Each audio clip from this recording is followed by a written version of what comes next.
하나님께서 오늘 성도 여러분에게 주시는 말씀은 스바냐서를 공부하는 날입니다. 소선지서 공부 9번째 스바냐서를 공부할 차례입니다. 이 스바냐서에 나오는 핵심 메시지가 무엇이냐 하면은 야훼의 날이 속히 오리라 하는 경고입니다. 야훼의 날은 심판의 날입니다. 야훼의 날은 하나님이 진노하시는 날입니다. 야훼의 날은 하나님이 진멸하고 벌 주시는 날입니다. 그러므로 이 무서운 날이 야훼의 날입니다. 이 야훼의 날이 속히 오리라. 이 스바냐라고 하는 이 선지자 이름 뜻이 무엇인가 하면은 하나님이 감추셨다, 하나님께서 숨기셨다, 그런 뜻이 있습니다. 이 스바냐가 언제적 선지자냐? 스바냐 1장 1절을 읽어봅니다. 아몬의 아들 유다왕 요시야의 시대에 스바냐에게 임한 야훼의 말씀이라. 스바냐는 히스기야의 현손이요 아마랴의 정손이요 그다라의 손자요 구시의 아들이었더라. 스바냐를 소개하면서 히스기야 왕부터 4대에 걸쳐서 그 선조의 이름들이 쫙 등장하는데, 다른 사람들은 다 낯선 이름이고 한 사람 히스기야는 우리가 잘 알고 있는 성경의 인물입니다. 그러므로 히스기야 왕의 현손이라 그러면 4대 손자라 이 말입니다. 4대 손자를 현손이라 그러죠. 그리고 히스기야 왕의 4대 손이니까 그 사람은 바로 이 왕실 출신이다, 이렇게 이제 봅니다. 많은 선지자 중에서 이렇게 직접 왕의 후손으로 등장하는 선지자는 이 스바냐밖에 없어요. 이 스바냐는 그 이름 그대로 하나님이 숨겨두신 사람이었어요. 하나님께서 잘 감추어 두신 사람이었어요. 왜 하나님이 감추시고 왜 하나님이 숨기셨느냐? 요시야 왕이 등장하기 전에 므낫세라고 하는 왕, 그 아들 아몬이라고 하는 왕, 이 두 왕은 히스기야 왕의 할아버지와 아버지죠. 이 두 왕은 아주 악한 왕들이었어요. 우상숭배 1등 왕들이었어요. 이사야 선지자를 톱으로서 켜서 죽였다고 하는 전설도 내려오는 악한 왕이 므낫세입니다. 이러한 시대에 하나님께서 이 왕실 선지자 이 스바냐를 하나님이 잘 숨기시고 감추어 두셨다가 그 악한 시대가 끝나면서 요시야 왕이 등장하면서부터 하나님께서 이 사람에게 계시의 말씀을 주신 겁니다.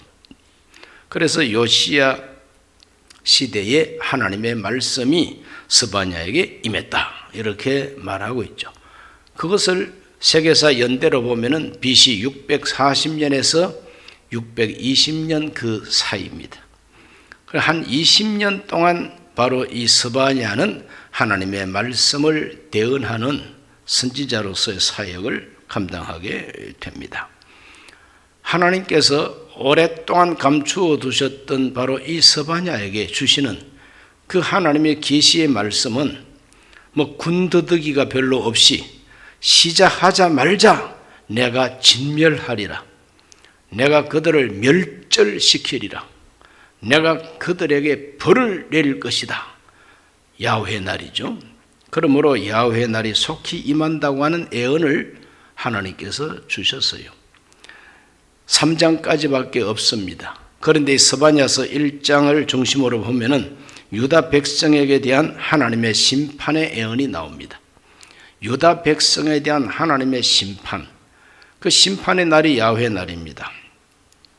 자, 1장 1절을 한번 읽어볼까? 1장 2절을 한번 읽어봅니다. 야훼께서 이르시되 내가 땅 위에서 모든 것을 진멸하리라. 땅 위에서 모든 것을 진멸한다. 이 진멸이라고 하는 것은 무서운 말입니다. 막 싹 쓸어버린다 이 말입니다. 진멸. 3절도 읽습니다. 내가 사람과 짐승을 진멸하고 공중의 새와 바다의 고기와 거치게 하는 것과 악인들을 아울러 진멸할 것이라. 내가 사람을 땅 위에서 멸절하리라. 나 야훼의 말이니라. 계속해서 진멸한다, 멸절한다 이 말이 막 계속 나옵니다. 그러므로 진멸한다, 멸절한다 이 말은 아주 극단적인 말입니다. 이거는 중간이 없어요. 중간이 아주 극단적인 말입니다. 그것은 긍정적이고 생산적이고 창조적이고 복스러운 극단이 아니에요. 그 정반대 무섭고 하나님이 진노하시고 하나님이 심판하시고 하나님이 싹 불태워 없애버린다고 하는 의미로서 진멸한다, 멸절시킨다. 극단적인 용어를 사용해서 하나님의 말씀을 대언하고 있습니다.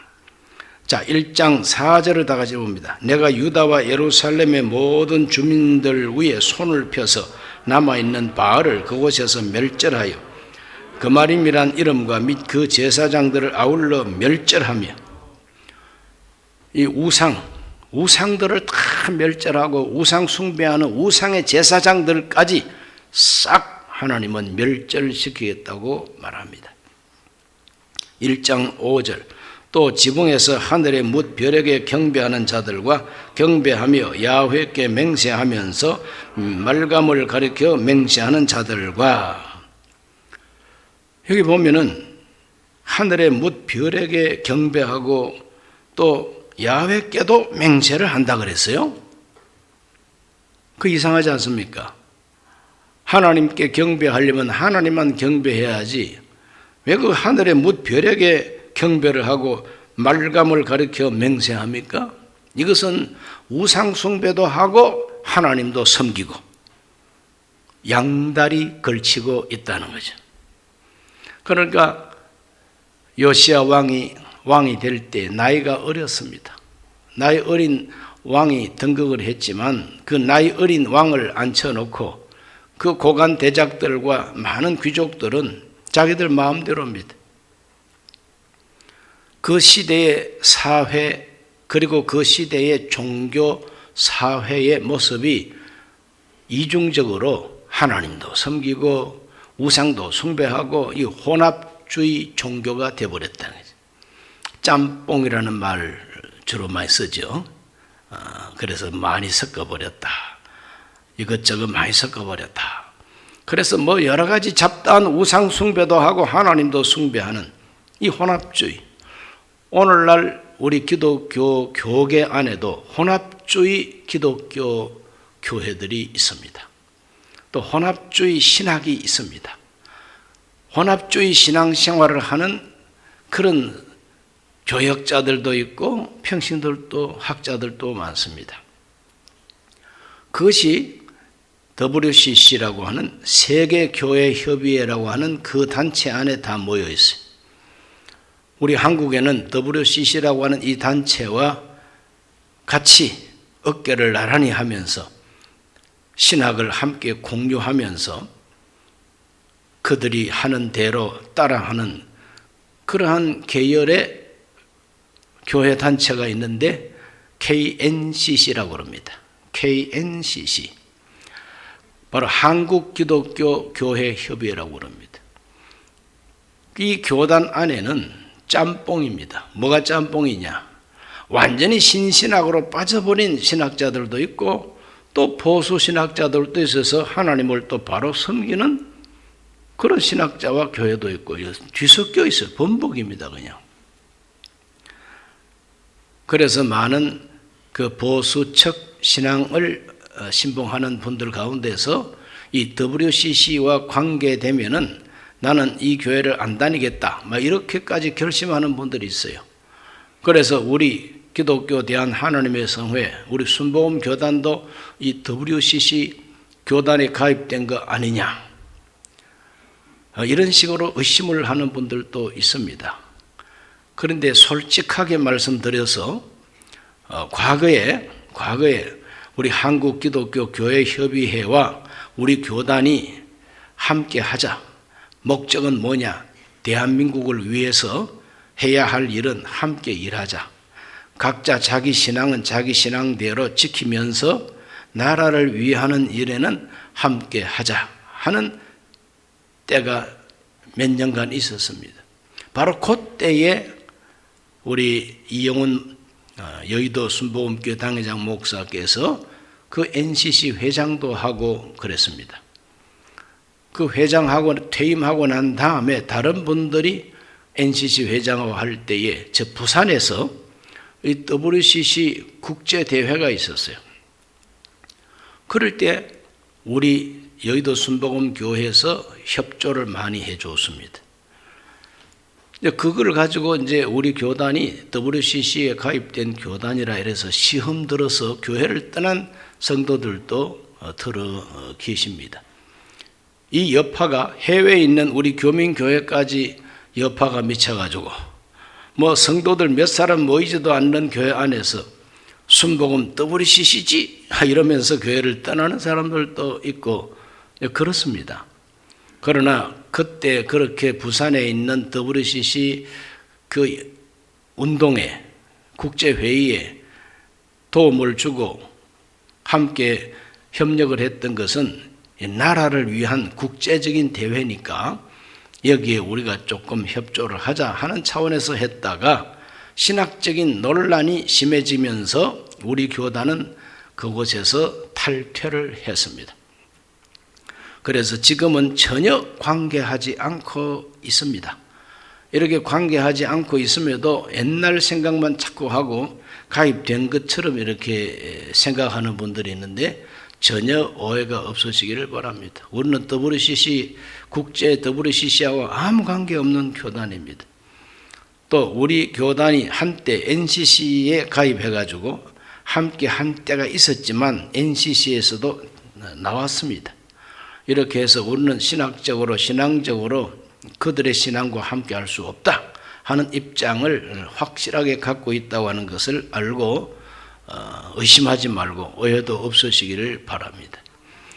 성경에 보면은 이와 같이 섞여 있는 이 신앙, 혼합주의, 하늘에 여러 가지 별들도 숭배하고 우상도 숭배하면서 또 하나님께도 경배하는 혼합주의 신앙이 바로 요시야 왕 초기에 아직까지 남아있는 므낫세와 아몬 시대의 우상 숭배가 그대로 남아있었습니다.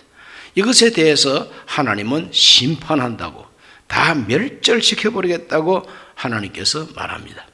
1장 6절을 읽습니다. 야훼를 배반하고 따르지 아니한 자들과 야훼를 찾지도 아니하며 구하지도 아니한 자들을 멸절하리라. 하늘의 우상을 숭배하면서 야훼 하나님을 배반하고 하나님을 따르지도 아니하고 하나님을 찾지도 아니하고 하나님께 기도, 즉 구하지도 아니하는 자들, 하나님이 다 멸절하겠다고 말씀하고 있습니다. 네 가지를 하지 않는 사람들, 네 가지를 하지 않습니다. 하나님을 따르지 아니하고 찾지도 아니하고 구하지도 아니하고 배반하고 이런 사람들은 하나님이 다 멸절하겠다고 말합니다. 이것이 바로 혼합주의에 빠져있는 그 사람들의 모습인 것입니다. 그 신앙이 벌써 혼합주의에 빠져버리면 하나님께 기도하지 않습니다. 혼합주의 신앙에 빠져버리면 하나님을 찾지도 않습니다. 왜? 자기가 잘났으니까. 다 인본주의자들이 되어버리고 마는 것이죠. 자, 1장 7절 말씀 한번 읽어보겠습니다. 주 야훼 앞에서 잠잠할지어다. 이는 야훼의 날이 가까웠으므로 야훼께서 희생을 준비하고 그가 청할 자들을 구별하셨음이니라 그랬어요. 야훼 앞에 잠잠하라. 야훼의 날이 가까이 왔으므로 하나님께서 그 야훼의 날을 위해서 희생할 자, 즉 야훼의 날에 심판받을 자를 하나님이 초청하셨다는 거죠. 이런 초청은 참 무서운 초청이죠. 우리 함께 먹고 즐거워합시다 하는 잔치자리에 초대장을 받는 것은 기분 좋죠. 그런데 하나님이 여기에 뭔가 청할 자들을 구별했다 이 말은 심판할 사람들을 구별해가지고 하나님이 불러내신다는 거죠. 그 심판에 초청받지 말게 되시기를 주의 이름으로 축원합니다. 그 다음에 8절과 9절을 읽어봅니다. 야훼 희생의 날에 내가 방백들과 왕자들과 이방인의 옷을 입은 자들을 멸할 것이며 그날에 문턱을 뛰어넘어서 포악과 거짓을 자기 주인의 집에 채운 자들을 내가 벌하리라 그랬어요. 하나님께 초청받은 사람들은 누구냐? 야훼의 희생의 날에, 이 야훼 희생의 날이 바로 심판날입니다. 방백들은 다 세상의 권력자들이죠. 왕자들, 왕의 자식들이죠. 이방인의 옷을 입은 자들, 분명히 이스라엘 사람인데 이방인의 옷을 입었다 이 말은 이게 혼합주의에 빠져 있다는 거예요. 우상 숭배하는 옷을 입고 앉아 있다는 거죠. 그날의 문턱을 뛰어넘어서 포악과 거짓을 자기 주인의 집에 채운 자들은 뭐냐? 이 사람들은 바로 이 방백들 집에, 왕자들 집에 있는 그 하인들, 이 하인들이 자기 주인을 위해서 충성한답시고 문턱을 뛰어넘었다 이 말은 선을 넘었다 이 말이죠. 너무 과도하게 행동한다는 거죠. 우리나라 말로 말하면 완장차고 설친다 이 말이에요. 권력가들이 완장을 하나 채워줬더니 그만 자기가 무슨 큰 권력자나 된 것처럼 함부로 도를 뛰어넘고 문턱을 뛰어넘고 나쁜 짓을 하고 악행을 하는 사람들이래. 다 하나님이 멸절시키기로 그들을 초청했다. 12절을 다 같이 읽어봅니다.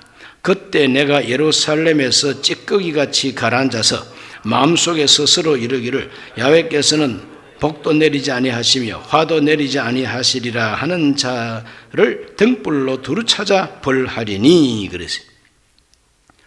여기서 우리가 중요하게 꼭 마음에 담아야 될 것은 하나님은 등불을 들고 찾으시는 하나님이다. 한번 따라 하실까요? 하나님은 등불을 들고 찾으시는 하나님이다.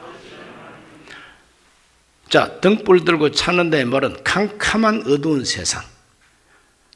하나님을 배반했으니까, 거룩한 빛을 배반했으니까 이제 빛이 없어요.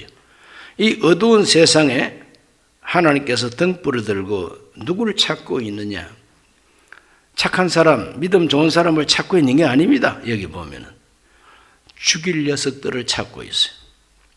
멸절시키고 심판할 자들을 찾고 있습니다. 하나님께서 멸망시킬 자들의 특징이 뭐냐 하면은 예루살렘에서 찌꺼기같이 가라앉아서 마음속에 스스로 이르기를 야훼께서 복도 내리지 아니하시며 화도 내리지 아니하시리라 하는 자들이라. 찌꺼기를 찾고 있어요. 한번 따라 하실까요? 찌꺼기를 찾으시는 하나님. 그 찌꺼기 찾아가지고 뭘 하시겠다고? 멸절시키겠다. 불로 진멸시키겠다. 찌꺼기가 뭡니까? 눌러 앉은 게 찌꺼기입니다. 그렇죠? 때 묻은 게 찌꺼기입니다. 녹슨 게 찌꺼기입니다. 깔아앉아가지고 딱 들어붙어가지고 주인 행세하는 이 모든 군더더기가 다 찌꺼기들이에요. 우리 신앙은 순수해야 되는데 순수한 신앙이 아니라 거기에 전통이 내려 깔아앉고 습관이 내려 깔아앉고 인간의 생각과 자기 자존심과 자기의 모든 잘못된 습관, 우상 숭배하는 습관 이런 것들이 다 깔아앉아가지고 지가 주인 행세하고 앉아있으니 이게 찌꺼기라는 거죠. 오늘 우리들은 이게 찌꺼기 신앙생활 하면은 진멸을 된다는 것을 여기서 발견하게 되는 것이죠. 등불을 들고 찾으시는 하나님, 누구를 찾으시느냐? 찌꺼기를 찾아냅니다. 왜? 태워버리려고.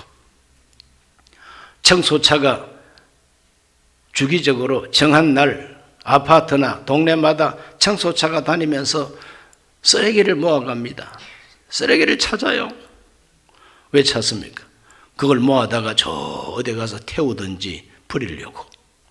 하나님은 등불 들고 찌꺼기를 찾으시는 하나님. 이 찌꺼기들의 특징이 뭐냐 하면은 하나님은 벌도 주지 아니하고 복도 줄 수 없다 이렇게 말하고 있다는 거예요.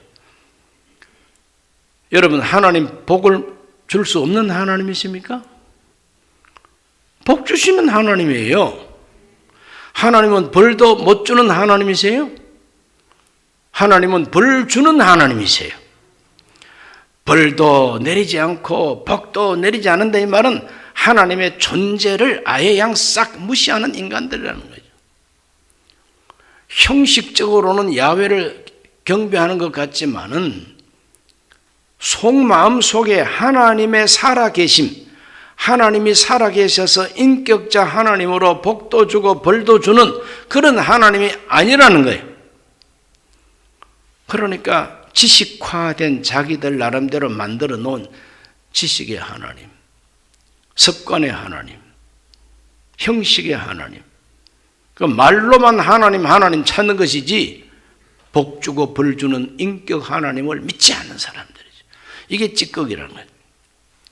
그 찌꺼기들이 얼마나 똑똑한지 몰라요.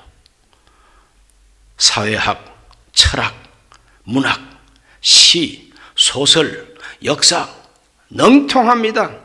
그래서 그와 같이 능통한 지식을 가지고 성경이 말하는 복 주는 하나님, 벌 주는 하나님을 믿지 않고 자기가 생각하는 대로의 어떤 신에 대한 지식만 가지고 있는 사람들이 다 찌꺼기들이라는 거죠.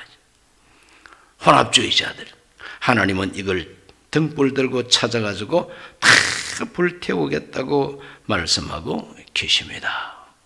1장 14절과 15절 두 절 읽습니다. 야훼의 큰 날이 가깝도다. 가깝고도 빠르도다. 야훼의 날의 소리로다. 용사가 거기서 심히 슬피우는도다. 그날은 분노의 날이요 혼란과 고통의 날이요 황폐와 패망의 날이요 캄캄하고 어두운 날이요 구름과 흑암의 날이요. 그랬어요. 자, 여기 보면은 가깝고도 빠르도다. 큰 날이 가깝도다. 가깝고도 빠르도다. 그랬어요. 이것은 바로 하나님의 심판이 임박했다는 거죠. 하나님의 심판이 지금 임박했다는 거죠. 그러므로 스바냐가 애언하고 있는 애언은 하나님의 심판과 멸절시킬 날이 곧 임한다는 거죠. 그날은 어떤 날이냐? 하나님이 분노하시는 날이요, 환난과 고통의 날이요, 황폐와 패망의 날이요, 캄캄하고 어두운 날이요, 구름과 흑암의 날이라 그랬어요. 그러니까 뭐 한마디 한마디 읽어보면 다 암담하고 절망이요, 무서운 날들이요.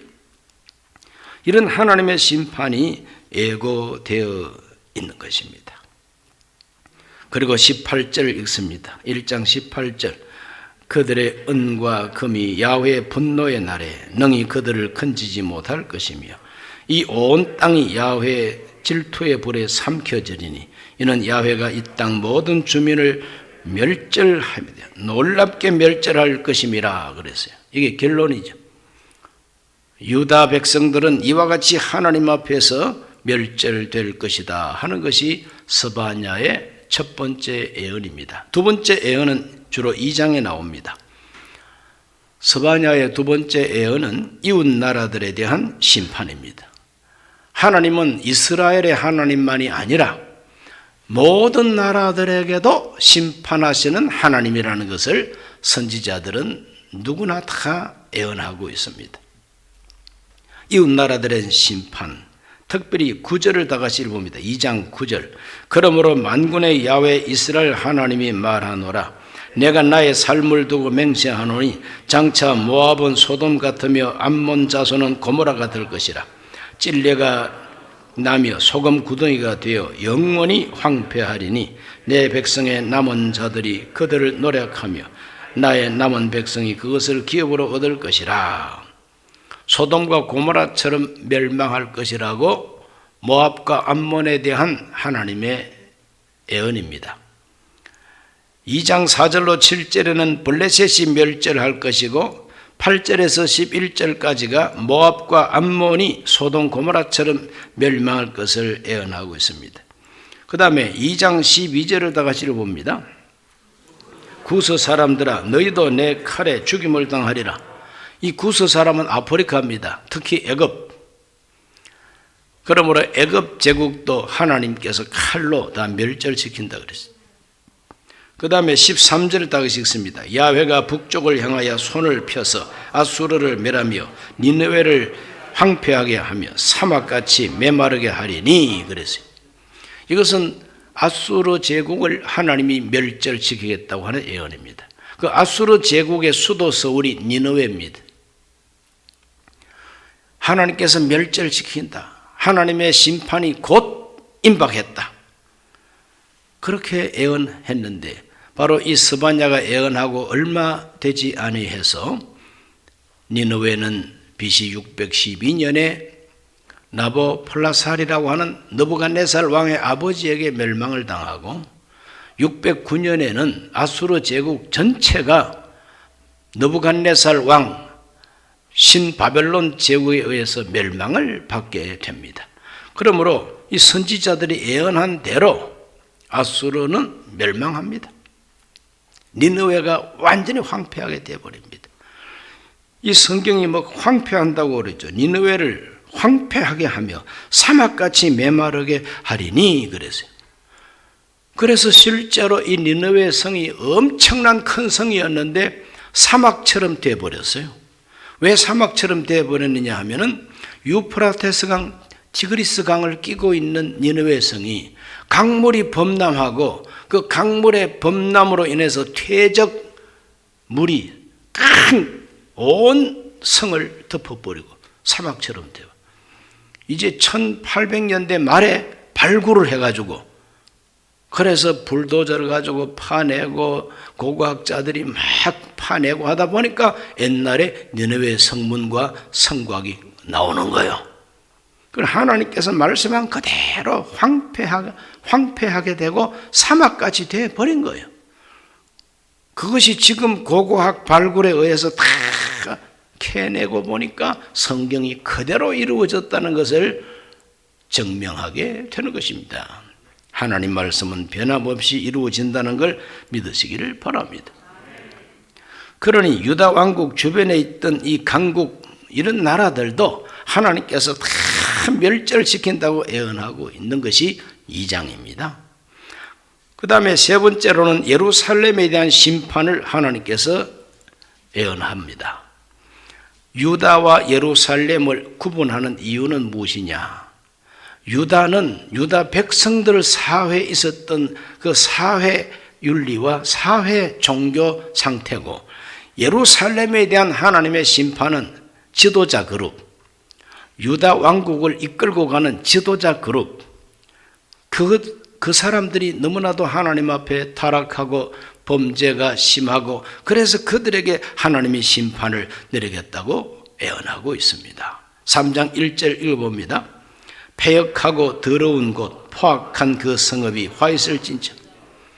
예루살렘을 향해서 하나님께서 주시는 말씀은 더러운 곳이라 그랬어요. 패역한 곳이라 그랬어요. 포악한 성읍이라 그랬어요. 그러니 더럽고 포악한 곳은 하나님이 진멸한다 이거죠. 화 있을진저. 화 있을진저라고 하는 말 무서운 말입니다. 너희 서기관과 바리새인들이여 화 있을진저. 예수께서도 그 말씀 했지요. 그래서 그들은 멸절되어 버리고 만 겁니다. 자, 3장 2절 읽어봅니다. 그가 명령을 듣지 아니하며 교훈을 받지 아니하며 야훼를 의뢰하지 아니하며 자기 하나님에게 가까이 나아가지 아니하였도다 그랬어요. 예루살렘 지도자들이 하나님의 명령 듣지도 않고 교훈을 받지도 않고 하나님을 의뢰하지도 아니하고 자기 하나님께 가까이 나아가지도 아니했다는 겁니다. 그리고 3절 읽습니다. 그 가운데 방백들은 부르짖는 사자요 그의 재판장들은 이튿날까지 남겨두는 것이 없는 저녁 일이라 그랬어요. 방백들, 장관들이라든지 아주 고관 대작들은 다 부르짖는 사자요. 부르짖는 사자가 뭡니까? 포악한 사자입니다. 막 물어뜯고 잡아먹고. 재판장들은 남겨두는 것이 없는 저녁 일이라 그랬어요. 굶주린 이리떼처럼 파먹는다는 거예요. 재판장이 재판을 개판으로 치면서 막 사람들을 억울하게 이득을 취한다는 것이죠. 그 옛날이나 지금이나 재판관들이 재판을 개판치는 그런 재판관들이 많습니다. 우리나라에도 지금도 있습니다. 3장 4절 그의 선지자들은 경솔하고 간사한 사람들이요 그의 제사장들은 성소를 더럽히고 율법을 범하였도다. 선지자가 뭡니까? 하나님의 메시지를 선포하고 그 시대의 정의를 외치는 사람들이 선지자인데, 이 시대의 정의를 외쳐야 하는 선지자들이 다 어떤 사람들이냐? 경솔하고 간사하다 그랬어요. 경솔하다는 것은 지멋대로 말한다는 거예요. 간사하다는 것은 등에 붙었다가 간에 붙었다가 권력과 야합한다 이 말입니다. 선지자가 권력과 야합하면은 그건 완전히 타락한 선지자죠. 오늘 이 시대 선지자는 누구냐? 신문기자, 언론, 그리고 지식인들입니다. 이런 사람들이 권력과 야합을 해버리면은 사회 정의가 파괴가 되는 거죠. 잘못된 사회, 잘못된 정치에 대해서 비판하고 바로잡기 위해서 정의를 말해야 되는데, 사회 정의를 부르짖어야 선지자가 간사하고 선지자들이 다 경솔하고 야합해버리면 그 사회는 정의가 무너집니다. 율법을 지켜야 할 이 거룩한 제사장들이 하나님의 율법을 더럽히고 성소를 더럽힌다는 거예요. 이것은 바로 종교 타락이죠. 종교 타락입니다. 그렇기 때문에 이 예루살렘을 향한 이 멸망 예언은 주로 예루살렘의 지도층 그룹, 방백들, 선지자들, 제사장들, 왕족들, 이런 사람들이 다 잘못되어 있다는 거죠. 자, 5절을 다 같이 한번 읽어봅니다. 그 가운데 계시는 야훼는 의로우사 불의를 행하지 아니하시고 아침마다 빠짐없이 자기 공의를 비추시거늘 불의한 자는 수치를 알지 못하는도다. 부끄러움을 알지 못한다. 부끄러움을 알지 못하는 얼굴을 후한무치라 그럽니다. 후한무치, 후한이라는 것은 낯짝이 두껍다는 뜻입니다. 무치, 치욕을 모른다. 부끄러운 줄 모른다. 낯짝이 두꺼워서 철판 깔아가지고 부끄러운 줄 모르는 인간들이 바로 예루살렘의 지도층들이라는 거죠. 여러분, 이거 옛날, 아주 오랜 옛날 예수님 오시기 전에 640년, 630년에 애언한 것이지만 오늘 아침 신문 보는 것 같지 않습니까? 그러므로 오늘 이 시대의 정치인들이나 이 시대의 이 지도층들이 이런 성경 선지서들을 읽어야 되는 거예요. 하나님의 진멸의 대상이 아닌지, 등불 들고 찾으시는 하나님, 찌꺼기를 찾으시는 하나님, 야 너 이리 와, 너 찌꺼기 이리 와. 하나님이 찌꺼기를 막 모으는데 거기에 발견될 사람은 아닌가. 자기가 스스로 성찰해 봐야 할 필요가 있는 것이죠. 후한무치한 자들, 부끄러운 줄 몰라요. 거짓말을 하면서 부끄러운 줄 몰라. 거짓말하는 사람을 잘한다고 박수를 치고 앉아있어. 오늘 참으로 이상한 가치관이 뒤집어진 이와 같은 모습들을 오늘도 우리는 보고 있습니다. 3장 7절 말씀 한번 읽어봅니다. 내가 이르기를 너는 오직 나를 경외하고 교훈을 받으라. 그리하면 내가 형벌을 내리기로 정하기는 하였지만 너의 거처가 끊어지지 아니하리라 하였으나 그들이 부지런히 그들의 모든 행위를 더럽게 하였느니라. 하나님이 멸절을 하기로 정하기는 했지만 이제라도 나를 경외하고 교훈을 받고 회개하면 내리기로 한 그 모든 것을 그대로 내리지 않겠다고 그럽니다. 그런데도 그 시대의 예루살렘 지도층들은 부지런히 자기 자신들의 행위를 더럽게 했다 그랬어요. 부지런히 자기를 더럽혔다. 게으르게 더럽힌 게 아니라 부지런히 자기를 더럽혔다는 거죠. 기가 막힌 예루살렘 지도층들입니다. 그러니 하나님께서 거기에 불을 던지지 않을 수가 없는 거죠. 3장 8절 읽습니다. 나 야훼가 말하노라. 그러므로 내가 일어나 벌할 날까지 너희는 나를 기다리라. 내가 뜻을 정하고 나의 분노와 나 모든 진노를 쏟으려고 여러 나라를 소집하며 왕국들을 모으리라. 온 땅이 나의 질투의 불에 소멸을 되리라. 하나님의 무서운 불심판을 위해서 여러 왕들을 모으고 여러 왕국 나라들을 내가 지금 모으고 있다는 거예요.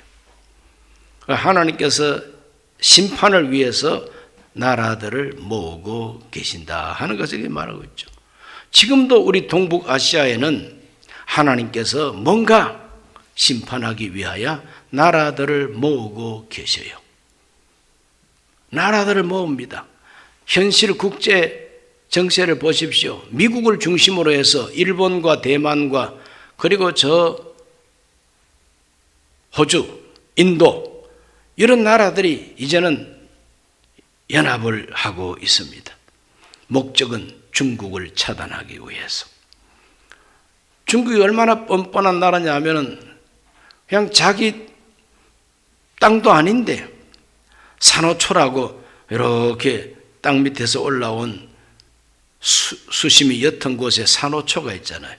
거기다가 시멘트를 갖다가 부어가지고 인공섬을 만들고 처음에 만들 때 이건 군사 목적 아니라고 해놓고는 활주로 만들고 전투기 갖다 두고 미사일 갖다 두고 이럽니다. 그래서 앞으로 이 바다를 항해할 때 우리 허락받고 배가 항해해야 된다 이렇게 나오는 거예요. 그러되면 당장 우리 대한민국이 수출길이 막혀버립니다. 수출길이 막혀버리고 수입길도 막혀버립니다. 중국 눈치 보고 중국 앞에 설설 기야만이 배가 지나갈 수가 있게 되는 것이죠. 미국이 그걸 차단합니다. 아니야, 이거는 공해야. 여기에다가 섬을 만든 자체가 불법이에요. 그러므로 중국을 깨부시고 마음대로 항해를 할 수 있는 자유항해를 위해서는 미국이 앞장서서 이걸 막아내겠다는 거죠. 그래서 미국과 함께 하는 나라들이 지금 현재 일본과 그리고 대만과 호주와 인도 딱 뭉쳐지고 있는 것이고, 동남아의 베트남이라든지 필리핀이라든지 인도네시아라든지 싱가포르라든지 이 여러 태국이라든지 이 모든 나라들이 다 이제는 중국을 반대하고 나오는 입장에 서 있습니다. 그런데 아시아에서 유일하게 대한민국은 중국의 속국처럼 놀고 있습니다. 이와 같은 때에 우리 정말 한국 지도층들이 정신 차려야 되는 거죠. 자칫 잘못하고 여기에 전쟁이 일어난다든지 이럴 때에 우리에게 어떤 피해가 올 것인가를 상상하면 해골이 서늘합니다. 참으로 위험한 때를 우리가 살고 있습니다. 하나님은 이 예루살렘의 이 지도층들이 이렇게 패역하고 포악하고 하나님 앞에 잘못되어 있는 이와 같은 모습을 지적하면서 하나님이 화를 내리겠다고 곧 다가올 이 하나님의 심판을 위해서 나라들을 모으고 있다고 여기서 말씀하고 있죠. 자, 여기까지 하나님께서는 유다 왕국에 대한 심판을 예언하고 주변에 있는 나라들에 대한 심판을 예고하고 예루살렘에 하나님의 심판이 임한다는 것을 예고했습니다. 그러면 이 심판만 예언한 것이 선지자냐? 아닙니다. 하나님께서 실컷 두들겨 패고 하나님이 불을 부어가지고 다 멸절시키고 난 다음에 하나님은 다시 건져주기로 약속하는 희망을 예언하고 있습니다. 그것이 바로 장차 이루어질 하나님의 구원입니다. 3장 11절과 12절 읽습니다. 그날에 네가 내게 범죄한 모든 행위로 말미암아 수치를 당하지 아니할 것은 그때 내가 네 가운데 교만하여 자랑하는 자들을 제거하여 네가 나의 성산에서 다시는 교만하게 하지 않을 것임이라. 교만하게 행하지 않을 것이라. 하나님께서 우리로 하여금 죄짓게 하는, 우리를 정말 자랑하고 또 교만하게 하는 이 원인을 하나님 제거해 주겠다는 거죠. 이것을 깊이 말하면은 악한 자를 하나님이 제거해 주겠다는 거죠. 그 악한 자의 우두머리가 마귀 아닙니까? 마귀를 없이 해 주겠다는 거죠. 그러므로 장차 나타날 하나님의 구원은 악한 자를 하나님께서 다 진멸하시겠다고 하는 겁니다. 악한 자를 진멸한다. 그럼 다시는 우리가 유혹을 받지 않기 때문에 하나님께 순종하면서 살 수밖에 없는 것이죠. 그날이 언제냐? 요한계시록에 그게 나옵니다. 하나님은 거짓 선지자와 짐승과 거짓된 이 모든 지도자들을 불과 유황으로 타는 못에 집어 던지고 결국에는 마귀까지 유황불에 집어 던진다고 하는 하나님의 최후의 심판이 예고되어 있습니다. 그래서 야훼의 날이라고 하는 것은 역사 속에 나타나는 야훼의 날은 그때그때 부분적인 심판이고, 하나님의 날, 야훼의 날이 완전히 성취되는 야훼의 날은 최후의 심판입니다. 그 최후의 심판, 하나님은 유황불에 꺼지지 않는 그 불못에다가 거기에 다 집어 던진다는 거죠. 적 그리스도도 집어 던져버리고, 적 그리스도의 선지자도 집어 던져버리고, 또 거기에 마귀도 그 불 속에 집어 던져버리고 새 하늘과 새 땅이 이루어질 것을 예언하고 있는 것이 성경이죠. 3장 14절로 15절을 다 같이 읽어봅니다. 이스라엘아 기쁘게 부를지어다. 예루살렘 따라 전심으로 기뻐하며 즐거워할지어다. 야훼가 너의 형벌을 제거하였고 네 원수를 쫓아내었으며 이스라엘 왕 야훼가 네 가운데 계시니 네가 다시는 화를 당할까 두려워하지 아니할 것이다. 그랬어요. 하나님이 너희와 함께 거하심으로 다시는 화를 당할까 두려워하지 않을 것이라. 하나님이 함께 계신다는 거죠. 그러므로 이 세상에서 또 저 세상에서까지라도 영원 세계에서라도 가장 좋은 게 뭐냐? 하나님이 나와 함께 하시는 것이다. 하나님이 나와 함께 하시는 것. 캄캄한 밤에 다닐지라도 주께서 나와 함께 하시면 걱정할 게 없다는 거예요. 왜? 그분이 나의 빛이 되시고 그분이 나의 보호자가 되시고 아무도 그분을 이길 자가 없으니 주님이 나와 함께 한다는 것, 이것이 복 중에 최고의 복입니다. 자, 결론입니다. 하나님이 함께 하시면, 또 함께 하시는 하나님은 어떠한 하나님이냐? 3장 17절을 다 같이 한번 읽어봅니다. 너의 하나님 야훼가 너의 가운데 계시니 그는 구원을 베푸실 전능자시라.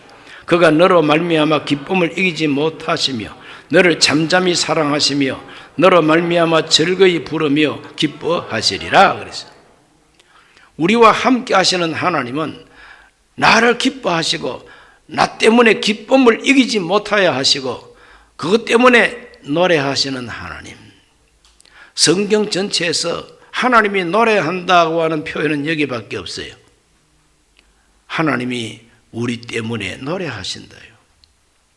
자기가 택한 백성, 자기가 구원하는 자기 백성 가운데 계시면서 자기 백성들을 기뻐하시고 사랑하시고 그 백성들 때문에 하나님이 노래하신다는 거예요.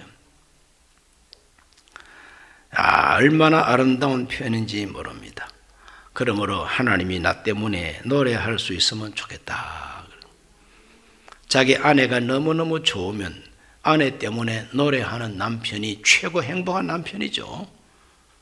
아이고 내 팔자야 하고 가슴을 치면은 그건 참 곤란합니다. 그러므로 나 때문에 다른 사람이 노래할 수 있게 하는 것, 이거 얼마나 참 아름답고 행복한 모습입니까? 그리고 여러분 때문에 자식들이 노래하고 여러분 때문에 여러분 가족이 노래할 수 있기를 주 이름으로 축원합니다. 기쁘고 기뻐도다, 항상 기뻐도다. 내 아내 때문에, 내 남편 때문에, 내 자식 때문에, 내 어머니 아버지 때문에 기쁘고 기뻐도다, 평안하고 평안하다. 바로 그것이 최고의 행복한 모습이죠. 우리 행복한 하나님의 모습을 보여줍니다. 19절로 20절 읽습니다. 그때 내가 너를 괴롭게 하는 자를 다 벌하고 저는 자를 구원하며 쫓겨난 자를 모으며 온 세상에서 수욕받는 자에게 칭찬과 명성을 얻게 하리라. 내가 그때 너희를 이끌고 그때 너희를 모을지라. 내가 너희 목전에서 너희 사로잡힘을 돌이킬 때에 너희에게 천하 만민 가운데 명성과 칭찬을 얻게 하리라. 야훼 말이라 그랬어요. 하나님 말씀은 틀림없이 그렇게 이루어진다는 거죠. 너를 괴롭게 하는 자를 다 벌하고 그래서 쩔뚝쩔뚝 저는 자를 온전하게 해줄 것이다. 수욕받는 자들이 오히려 칭찬과 명성을 얻게 하여 줄 것이다. 흩어진 자들은 내가 다 모아줄 것이다. 사로잡힌 자는 다 해방시켜가지고 돌이키게 하여 줄 것이다. 내가 그들에게 명성과 칭찬을 얻게 하리라. 온천한 만민 가운데서. 이것이 하나님의 구원이다 이 말이죠. 함께 하시는 하나님이 우리를 기뻐하고 노래하고 우리를 이렇게 완벽하게 구원해 주신다는 것이죠.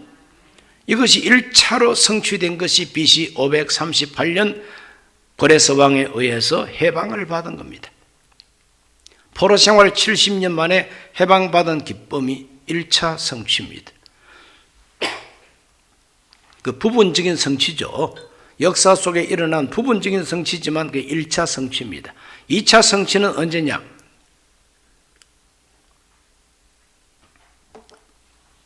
예수님이 세상 오셔서 우리 죄를 대속하시고 성령을 부어주심으로 우리 마음속에 하나님이 함께 하시는 임마누엘의 은혜, 이것이 2차로 이루어진 영적인 성취입니다. 3차로 완전하게 성취되는 건 언제냐? 새 하늘과 새 땅.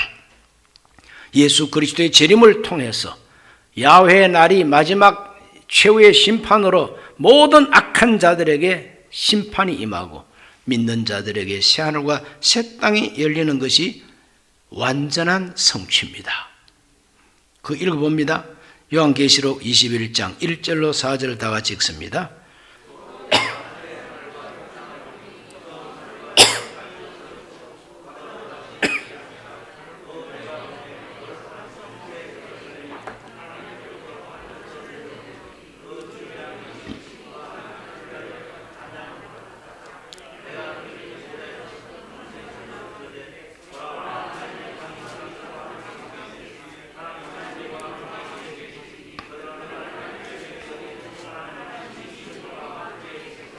모든 눈물을 그 눈에서 닦아주시니 다시는 사망이 없고 애통하는 것이나 곡하는 것이나 아픈 것이 다시 있지 아니하리니 처음 것들이 다 지나가서 미뤄라. 아멘.